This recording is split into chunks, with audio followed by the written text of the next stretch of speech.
دوستو یہ ویڈیو جب سے سوشل میڈیا پر وائرل ہوئی ہے اس نے لوگوں کو اپنے حصار میں لے لیا ہے۔ لوگ اس ویڈیو کو بار بار دیکھ رہے ہیں اور اپنی سوچ کے مطابق کمنٹ کر رہے ہیں،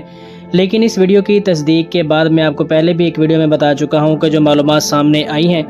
بتایا یہ گیا ہے کہ اس ویڈیو کا حقیقت سے کوئی تعلق نہیں ہے، باوجود اس کے کہ دیکھنے میں یہ ویڈیو بالکل اوریجنل اور جینوین لگتی ہے۔ اے آئی جنریٹڈ یہ ویڈیو ہے، آرٹیفیشل انٹیلیجنس سے اسے تیار کیا گیا ہے، لیکن اتنی نفاست اور اتنی صفائی کے ساتھ یہ ویڈیو بنائی گئی ہے کہ آپ دیکھ سکتے ہیں کہ چاروں طرف لوگ بیٹھے ہوئے ہیں، اور یہ جو وہیل مچھلی ہے وہ کس طرح سے اس کی جو مالکن ہے جس نے اسے پالا ہے، جیسا کہ خبروں میں بتایا گیا ہے، اس کے ساتھ یہ پیار محبت کر رہی ہے، لیکن یہ بالکل اے آئی جنریٹڈ ویڈیو ہے، حقیقت سے اس کا کوئی بھی تعلق نہیں ہے، لیکن لوگ اس کے بارے میں ابھی تک بھی یہ کمنٹ کر رہے ہیں اور اس لڑکی کے لیے نیک خواہشات کا اظہار بھی کر رہے ہیں اور افسوس بھی کر رہے ہیں کہ کس طرح سے اس وہیل مچھلی نے اس کو نگل لیا۔ لیکن حقیقت بس یہی ہے کہ ویڈیو اے آئی جنریٹڈ ہے، آرٹیفیشل انٹیلیجنس سے اسے تیار کیا گیا ہے، اور سب سے بڑا کمال اس کے بنانے والے تیار کرنے والے کی مہارت ہے جس نے اسے حقیقت سے قریب تر کر دیا ہے۔